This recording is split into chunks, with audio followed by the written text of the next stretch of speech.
Yo, what is going on, guys? This is Jae Grind on the Jae Grind podcast. Yo, check this out. I got a special guest. This dude is, I love his music. I definitely met him at the performance. He did an awesome job. He sparked me. He, you know, he did his thing basically. In further ado, I want to invite and I'm just a happy guest to have Patrick on the Jae Grind podcast. What's going on, Patrick? How you feeling? I'm feeling all right, man. I got a little bit of a headache, but I'm feeling good. Positive vibes over here. All right. He pushed in today. He pushed through no matter what. My fault for the headache. Hope you got some water. So Patrick, tell the fans, tell the audience a little bit about yourself. Yeah, that's a little bit of a rabbit hole, but I guess I'll start with the music. I love doing music and poetry. It's actually something that I've taken a lot more seriously over the past couple of months and over the past year in general. But um, but yeah, I like sharing like very positive messages like with my music or my poetry. That's kind of like the theme that I go for. And I think that comes like from my desire to like be able to like impact people and change the world, because outside of music, I also do personal development coaching. And I love helping people become the best version of themselves. And I felt like my creativity in creating music and poetry was a way for me to extend that even further, but add a creative flair to it. Let me ask you something. There was something like how did the music, how did the poetry, how did all of that start? Yeah. So the poetry started like in my teen years. I would just fall in love with just making words rhyme, and I used to write stuff down. I actually still have like my first notebook where I started writing my own poetry in there. Um, and I just always had like a lot of fun doing it. And the poetry kind of like graduated like into like rap. And I would just like practice freestyling. Very basic lines, and that was always fun for me. And it just kind of grew from there. I started actually recording music when I was 18 years old, 17, 18 years old. And I actually got off to a pretty decent start, in my opinion. But, things fell off for me because I think I wanted so much to be admired by my peers for the music that I was creating. So I actually started creating music that appealed to them and less about what message I wanted to share. So, when things got a little bit more real and serious, when it went from something fun that I was doing to something that like I had to like actually work at, that actually, caused a little bit of how should I say, it kind of took the fun out of it for me. And throughout the 10, 15 years that I've been doing music and poetry, there's been a lot of like stops and like gaps, in between. Why? I think the main reason really is just because that like what I've noticed is that once something I'm doing like for fun or creatively, once it starts to feel like work, that's usually when I start to like, retreat a little bit and step back. So you said something that was very key. Like you started making music to appear to your peers, and what changed that? What made you say, "Nah, I'm gonna just go back into making music that I like"? Yeah, definitely. Yeah. So when I first started making music and poetry, I started, I was making stuff that reflected the message that I wanted to share. And Hmm. then I quickly pivoted to, all right, like I want to appease my peers. Um, I think when I eventually decided, which was like about maybe like a year or two ago, where I said, I want to get back into music and I want to do it my way. I want to share like the messages that I want to share. I honestly just started creating the music for myself. I mean, I didn't necessarily like create it to like share it with other people, but naturally, as an artist, you start creating stuff. All you want to do is share it with other people. You know what I mean? Like we're not meant to use our gifts in this world just to like hold on to them ourselves. So I think when I got to the point where I started creating and I really, really wanted to like share with other people, that's kind of like when I said, all right, you know what? Like I don't want to waste this gift anymore. You know what I mean? I don't want to waste any of the gifts that God has given me. So let me find a way to share this with the world in a way that works for me. So, who's your favorite artist? Gospel, hip hop, rap. Give me like five Kanye. to eight. Kanye? Why? Kanye. Yeah, the number one reason is just because of his audacity. Like he just doesn't care, you know. Obviously he's definitely a polarizing figure. But I think like his mentality about his music and his life is the thing that resonates with me the most. Mm. Let me ask you something. So, before I jump into the next subject with the life coaching of helping others be the better version of themselves, I want to stick with the music. So, like, tell the fans, tell me your latest project and what made you make that project. Yeah, that's a great question. So the latest project is still a little bit in development, but I've been starting to like, just release the music and perform the music because I've just been holding on to it for too long. But the latest project is actually called I Am Me. I don't know if it's an EP, mixtape, whatever. I don't even know the difference between those, to be honest with you. But it's the I Am Me soundtrack. Essentially, it's just a collection of songs that, it is very like personal development themed. And all the music that I create, I create it with a lot of intention behind it, where I want to make sure that the music is good. Obviously every artist, has that mentality, but I want to also make sure that each song is like catchy, right? Because I realize that like, the music that really sticks with people is ones that's like, easy to sing or has like a good melody or vibe to it.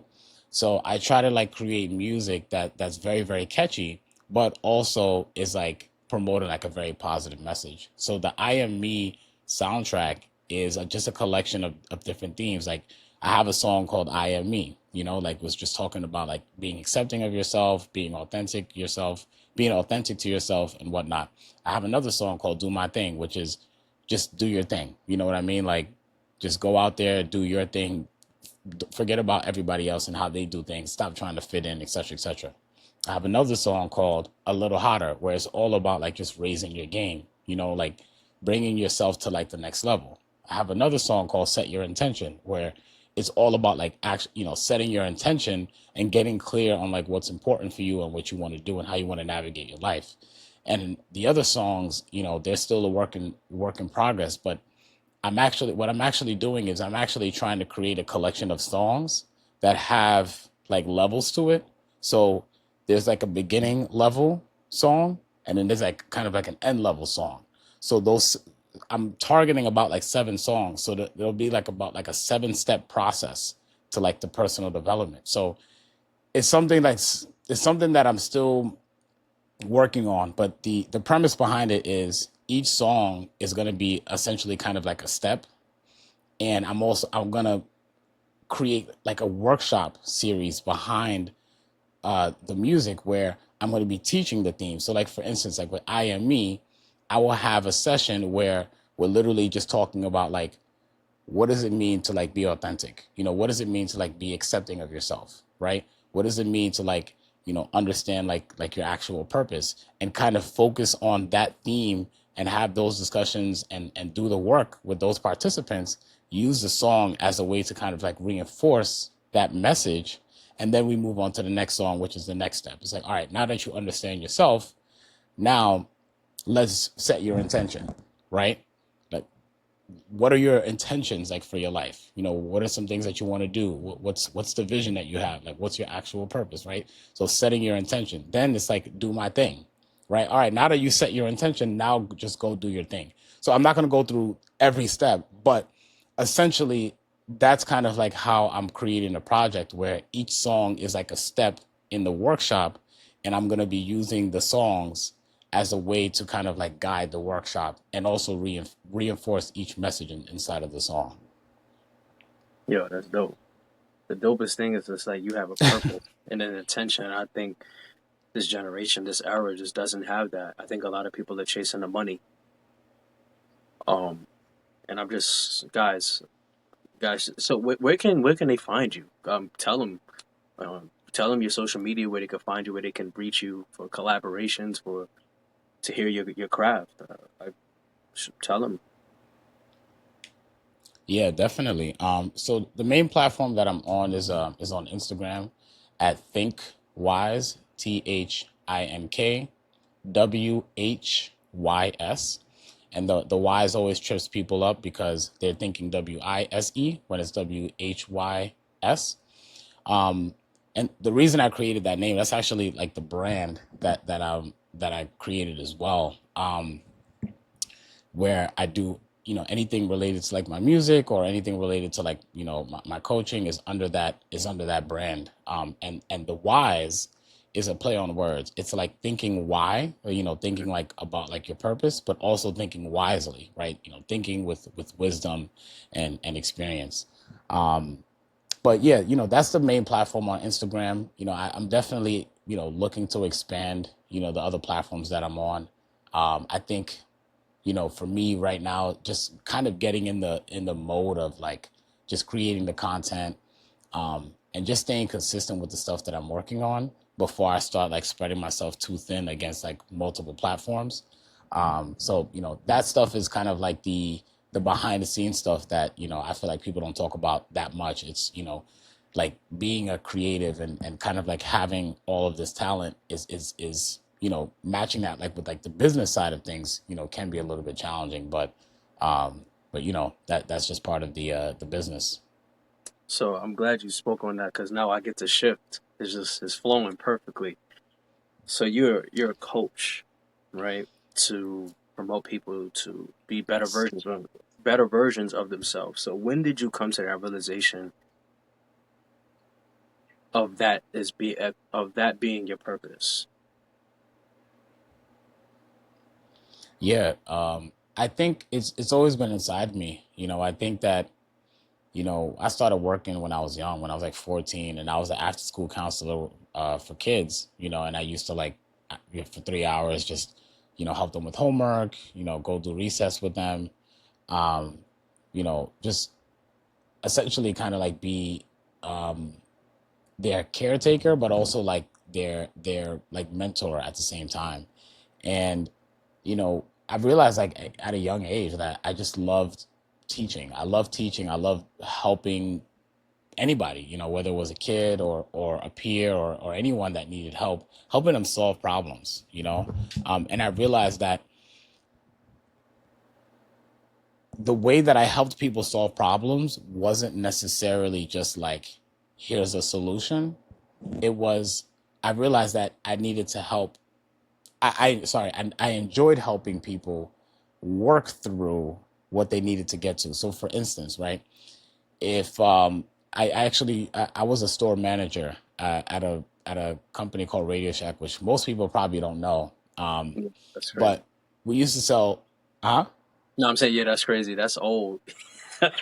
You Yeah, don't hear yeah. that no Radio more. Shack is Yeah, real old. yeah, yeah. Wow.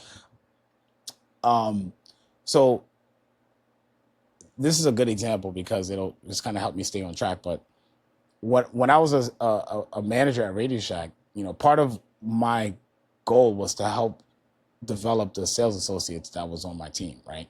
So if my sales associate wanted to hit, let's say $1,000 in sales, right? It wasn't just like giving them, hey, here's like 5 steps that's gonna help you reach $1,000. Like I would, all of the enjoyment for me would be in the development of their skills. Like how do you communicate with people? How do you share like current promotions? How do you overcome objections, right? So those were all skills that I was helping develop with my team, and that was always my favorite part of the job. Of course, making commission, was great as well, but I just like loved helping others develop and become their best version of themselves. And I got to a point where as a manager, hitting the high sales numbers and stuff was cool, but the real fulfillment came in developing my staff. And for me, helping my staff ultimately become a manager themselves, over time was for me how I define success is I don't just want to help this person make more money, or just be successful myself. Like for me, success was like helping others reach their goals and ultimately becoming the best version of themselves. And I feel like Radio Shack just gave me kind of like the platform to kind of understand what I wanted to do and what my skill set was. Mm. So then so when did the brand develop?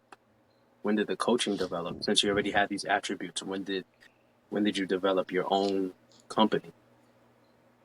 Yeah, good question. So it wasn't until years later after Radio Shack, because after I left Radio Shack, I actually went back to school to finish up my degree in accounting. And I got my degree in accounting, and I started my career in accounting in 2016. So at that point, I was about 25. I had just graduated, and I got a full time job. And the brand didn't start until I want to say 2018. So about 2 years into my professional career, obviously I started this brand outside of my professional career. You know, accounting and personal development coaching had nothing to do with each other. Right. The accounting was just my day job. The personal development stuff was, you know, what I was doing on the side. So I knew I was really, I got prior to 2016, I want to say in 2016 is like when I got into like philosophy. So I started reading books on philosophy. Um, I was just very fascinated about the idea of like examining life, right? And then I feel like, in my opinion, philosophy is kind of like personal development at its core, right? Because it's all about examining life and understanding life and finding ways to kind of master the way of life. You know, philosophy actually stands for the love of wisdom, which I didn't know that. You know, which is crazy to me because I remember taking a philosophy class in college. It was so boring, but I felt like it just wasn't presented to me in a way that would resonate with me. So, anyways, so my love of philosophy and personal development, you know, I knew that I wanted to start something. I didn't know exactly what it was, what I was going to call it, but I knew I wanted to start something. So it actually started off as me hosting events where I would bring people together and we would actually have discussions on various different life topics. So, for instance, um, one of the events that I had, and I would always choose like a very quirky name for it, is is called Impact, which is like instead of impact, it's impact. So it's Mm. essentially your impact, right? So like, what kind of impact do I want to have, right? So that was I when I had that event. It was so interesting, you know, and this is why like I feel like it's important for us to, you know, really answer our callings, because when I had that event, I, for whatever reason, I just assumed everybody would like talk about purpose, you know, and their overall impact. What kind of impact do they want to have on their life, their family's life, their friends' life, on the universe? But when I had that event, at first I just invited anybody that I knew. But what the biggest revelation for me was that like people weren't really having this conversation. People weren't even thinking about like their purpose. You know what I mean? Not everybody, of course, but a lot of people that ended up coming to the show. And that was like a very big like eye opener for me, because I was just like, wow, like this is something that I'm passionate about talking about. And I'm the one that's introducing people to this conversation for the first time. And to me, it wasn't just, I didn't get enough satisfaction in just having the conversation. Like, don't get me wrong, like I love forum, I love discussion, you know, like I can talk really deep conversations for hours. But I realized after I had events like those that I wanted to help people fulfill their purpose. Right. And that's kind of like where the extension came through, right? So, all right, like we had this a nice event. You discovered that your impact is you want to help, you know, teenage girls navigate bullying through high school, you know, just making some, you know, making something up, right? Now, all right, you know, that's like a purpose of yours that you feel really, really strongly about. Okay, cool. I feel like I can help you achieve not necessarily just that, but whatever it is that you want to accomplish in your life. But like using that as an example, what are some things that I can do to help you reach that goal, right? Whether it's, okay, well, one of the things that you need to do is you need to work on your communication skills. So I would work with that person on their communication skills.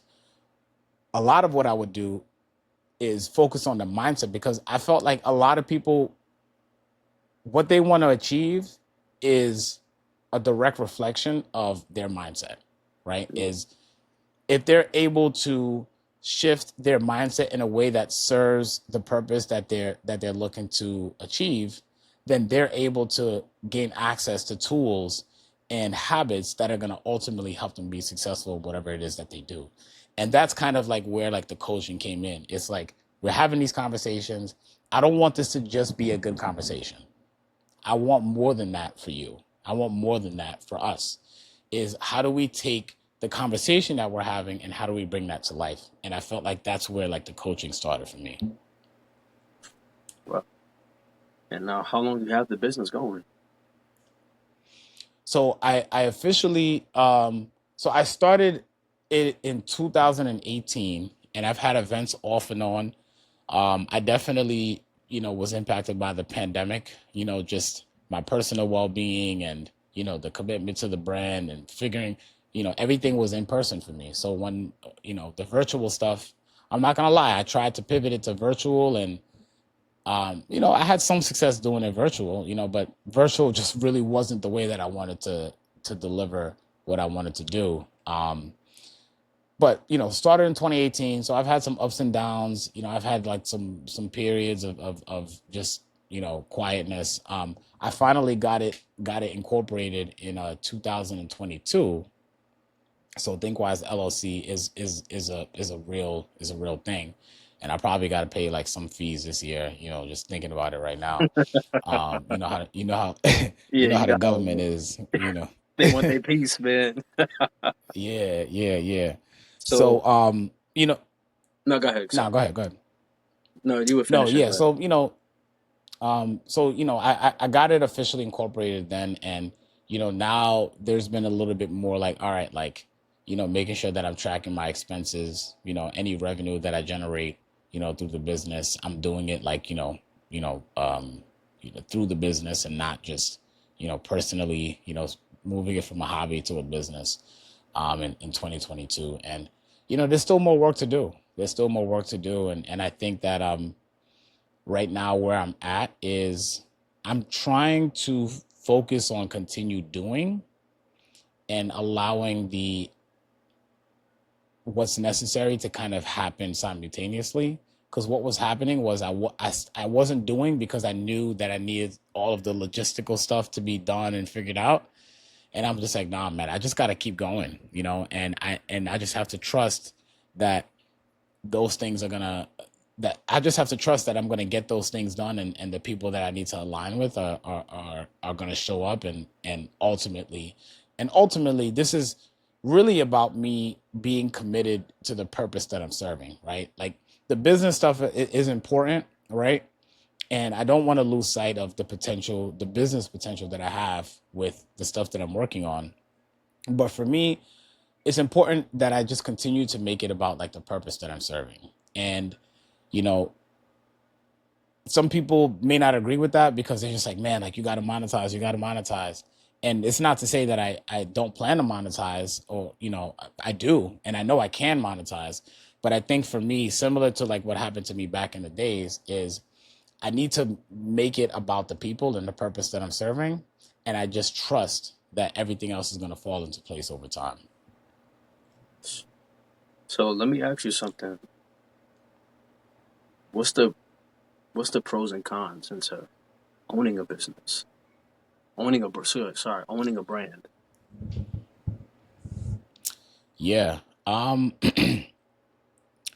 That's definitely a deep question. I want to start with the I'll start with the pros. I mean, I think one, owning a brand, creating a brand, it you're essentially kind of creating something like outside of yourself, right?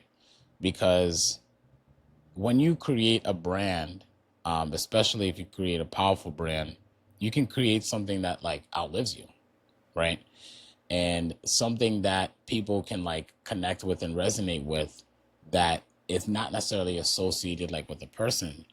And when I think about Thinkwhys, I definitely do think about it like long term as like, right now, most, if not everybody, associates Thinkwhys with me, which is great, right? But I want Thinkwhys really to be about like a way of living or a way of thinking, right? Or just like a way of approaching and navigating life. It's a mindset, right?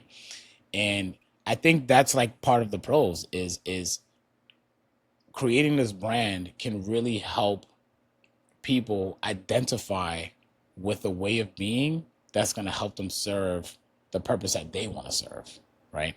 So to me, that's one of the biggest pros. I think one con with creating a brand is, especially for me, obviously, I think sometimes I get a little bit too attached to how things are supposed to look and how they're supposed to go.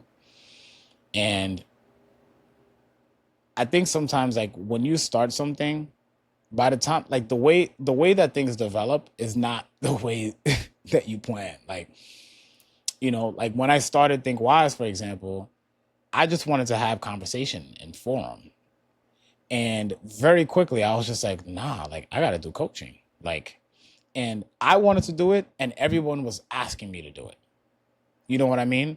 Yeah. So I think one of the essentially, so just to be clear, like one of the cons is you end up having what's you end up having like a civil war inside of yourself, because you start to you're so attached to like the plan that you outlined, and then you realize as you're doing the work that the needs of the people that you're serving, or what you may be best at delivering, starts to shift, that may not be aligned with what you originally set out to do.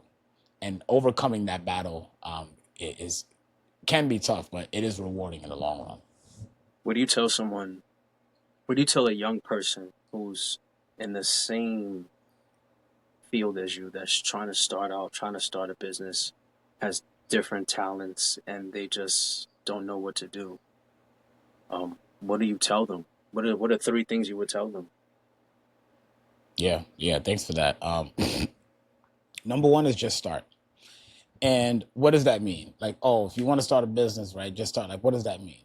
So just start means find something that is going to move you closer to what you want to do, that you can do right now, right? So most people's like, all right, I want to start a business, but I ain't got no money.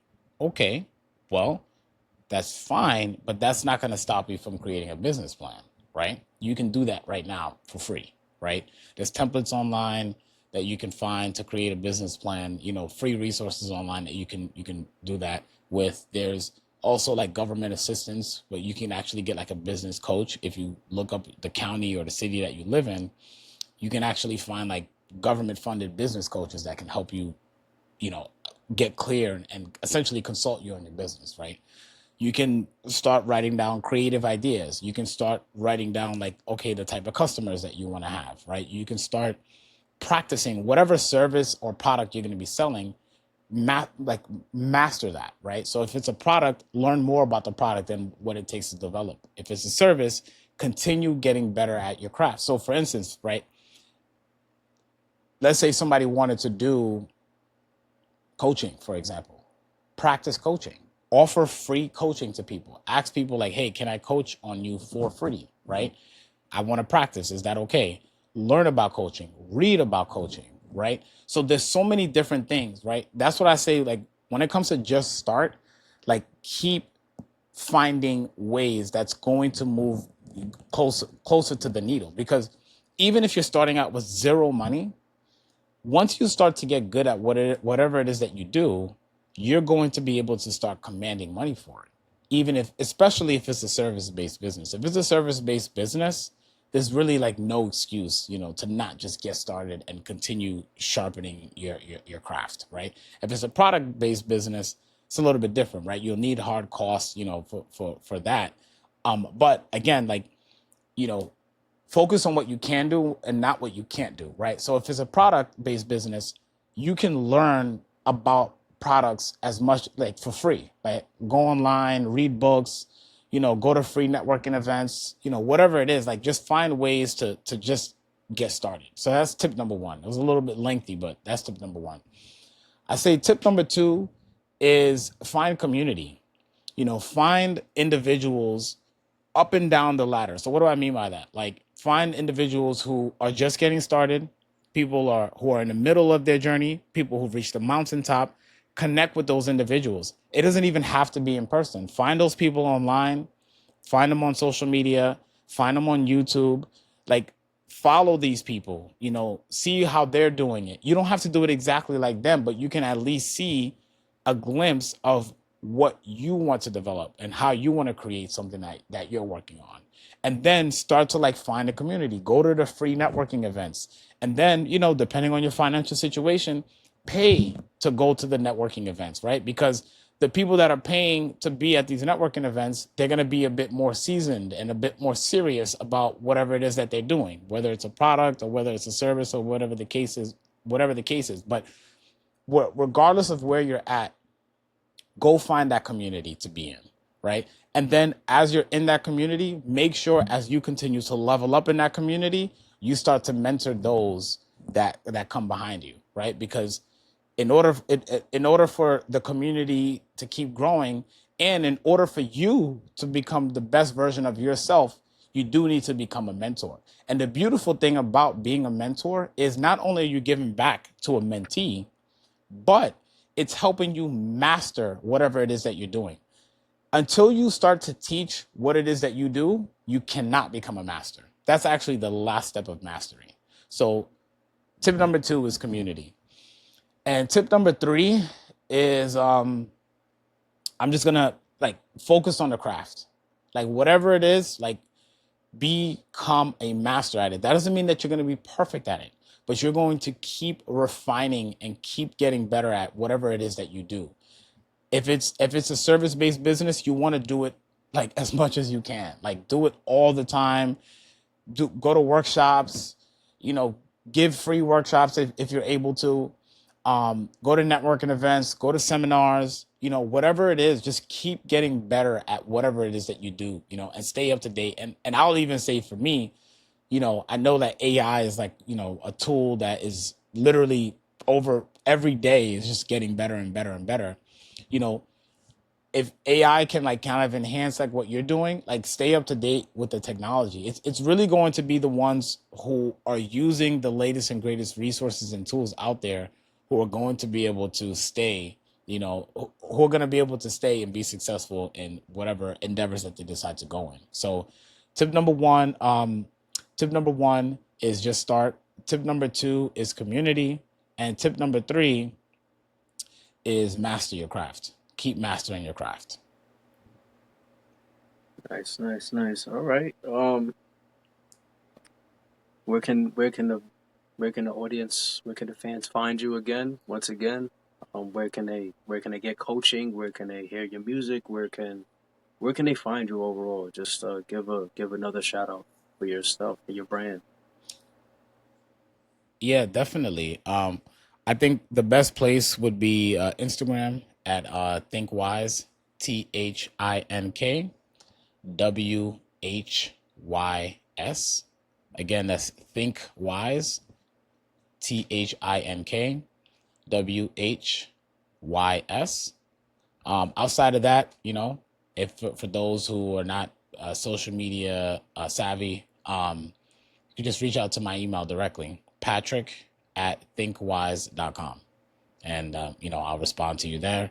And we'll talk, let's have a conversation. If you're on the gram, follow me, keep up to date with me. You'll definitely see a variety of things. I'm in the season right now of just kind of testing different waters, kind of bringing the youth and the exploration back into, into my crafts and my talents. And, it's an exciting time for me, for sure. Nice, man. Look, Patrick, it was awesome having you on the podcast, guys. He's been dropping nothing but jewels. He's dropping nothing but positivity. He's like, you don't hear this every day, so take the time out to listen. All right, y'all. So check Patrick out. Yo, it's an honor that you was on the Jae Grind podcast. Yo, y'all already know it's Jae Grind for the BX Show. We out. Hey, thanks for having me.